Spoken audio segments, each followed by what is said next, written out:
y'all, and welcome to Drea's Fixin'. So today, as you can see, my beautiful little mama is here with me. So we will be making something good for you. She's gonna be showing us how to make peach cobbler, and she's actually gonna be making the crust from scratch. So that's gonna be a real treat right here. So we're really excited for y'all to see. And this is an old family recipe that originated from my mother. And I actually, a year ago, gave Andrea a recipe book. Yes. And I added this and some other family recipes in it. And she will be sharing some of these with you later on. Okay. So here we go. Here we go. Okay, first I'm being coached by this one over here. Yes. Anyway, we have to really clean our prep area because we'll be using it to make our dough. Yes. So Andrea is going to clean it up very well. Yes, very well. Okay, so let me just clean it up real good. Okay, make sure you get all the corners out. I'm getting the corners. Child, she had me cleaning for dear life. Like, dang, I get it. Clean the counter, huh? Okay, mommy, so what all do we need for this recipe? Okay, I'm a recipe girl, so I'm gonna use a recipe book. We need 2 cups of flour. We're gonna start with the Swans flour. Okay. That's the secret ingredient that my mother used to make the crust real light fluffy. Then we're going to use a dash of all-purpose flour. Then we're going to have 4 to 6 tablespoons of water. Then we're going to have 2 29-ounce cans of peaches, firm peaches, and we're going to use a little bit more. We're going to have another 15-ounce can as well. Then we're going to have half a cup of brown sugar. Okay. Then we're going to use 2 more tablespoons of flour, and then we're going to have half a teaspoon of cinnamon, 1/4 teaspoon nutmeg, 1/8 teaspoon allspice, and those are usually heaping teaspoons. Okay. And then that's all we need. What about this butter? You said butter first. No, you didn't say butter because I would have said. We also need butter. Yeah, we so do you're need going to butter. need a full stick of butter, and then this is about 5 tablespoons, which is about 2/3, right? 2/3 cup. Thank you much.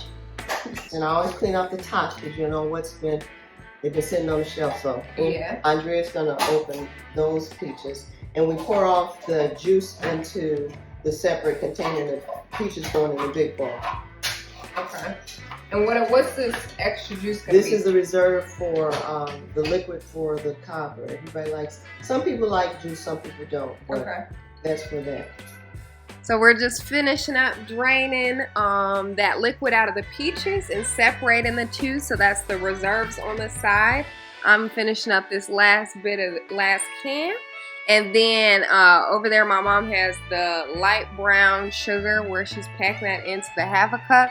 As you see, she's kind of crumbling it up here with her hand so it mixes in well. Then I'm grabbing that 1/2 teaspoon of cinnamon.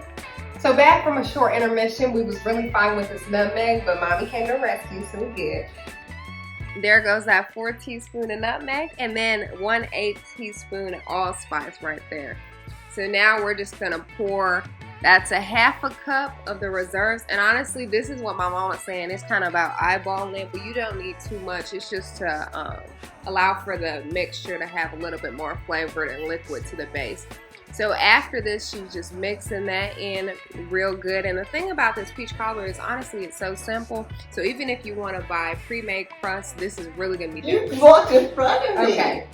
So time for a quick little intermission with some questions. And look, I got questions for real this time, y'all, from Dre's Mixing Bowl. So I'm just going to shake it up real quick, and then you can just pick whichever one you like. Okay? Okay, so let's see what question this is. What's the first dish you learned how to cook? Wow, dish. Yeah, I mean, meal, dish, I don't know, anything. Okay. Well, the first thing that I learned how to cook was oatmeal raisin cookies. We used to make oatmeal raisin cookies from scratch. Oh, okay. So okay. that was is that good enough? That's good. You can do Yeah, something. we used to make them from scratch all the time. So how old were you when you learned? Oh, wow. Probably about 11. 11? 11, 12. Yeah. Young girl, young fella. Mhm. So what was the other thing that came to mind? You said like Spaghetti. spaghetti?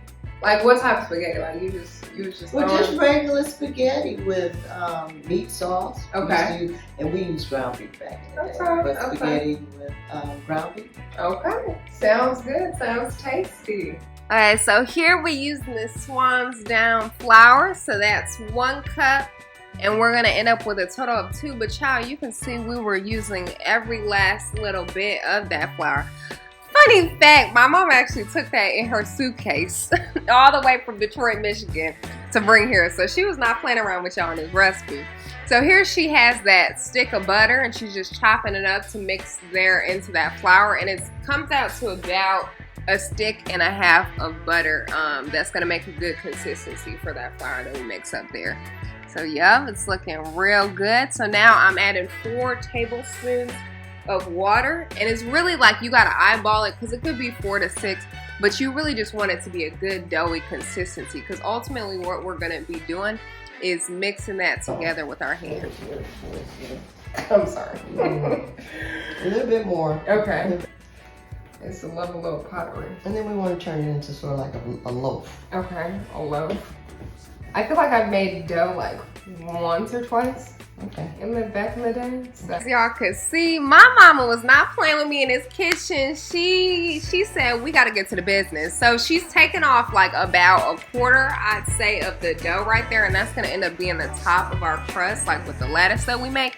And that she's patting down is going to be the base. Again, y'all, if anybody wants to send me a roller, the girls don't have one, so we're using what we have in the kitchen. That's a little thermos thing that I got. So we're just rolling out that dough to make for the base of our crust, which is gonna be real good. So now what my mom had to do ultimately is use a little knife to scoop up that dough. I'm not gonna lie, maybe I played around too much, didn't put enough flour on the counter, but you know, we move, we bob, and we weave. We do what we do.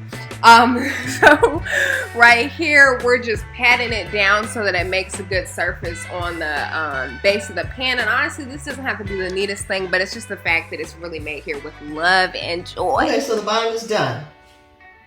Now we're gonna get ready to put our peaches in, and then we're gonna do the top. Now for the good part. We're gonna pour these peaches in this mix, and then we're gonna start making that top.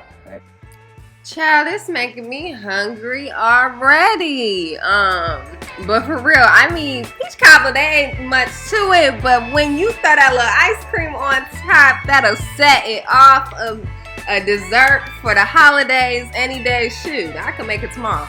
But okay, right here my mom is using that second half of the butter, and she's just cutting it up into little cubes to lay on top of those peaches there to add for a little bit of special sauce. You know, when you cook it up, it'll be real good. So here we added some more flour. You know, make sure this go around stuff ain't sticking too much. But this is gonna be our lattice. So that's basically the braided look, the quilt, whatever you want to call it, of the top of the peach cobbler. So we're getting into that, and she's cutting about a 1/2 inch wide strips that she's gonna lay out on top of this peach cobbler here. So here, as you can see, my mama is laying out those horizontal strips of that dough, and then we're just gonna place it directly on top in the vertical direction. So after that, we're just pinching off these corners to make sure everything is nice and smooth. There's no dough hanging off the side. And if you have additional leftover, you can definitely throw it in the mix in there. I was adding some extra just because the girlies love some crust. We are about to head up to Chattanooga to get this in the oven for Thanksgiving. And we hope that you all have a wonderful holidays and a blessed day. And remember, we have to cook it for approximately 40 minutes or until it's golden brown on 400 degrees Fahrenheit. Of course, everybody's favorite time of cooking, the cleanup, child. But we just had to scrape this little bit of dough off of my counter so we can get on the way. Let me take them off. Oh, Lord. Can you see it? Look at that. That do look good, don't it? I just know y'all can smell through the screen now. But everybody enjoyed this Thanksgiving dessert, and I hope y'all all have a beautiful holiday season. Consider making it for future holidays, and have a blessed day.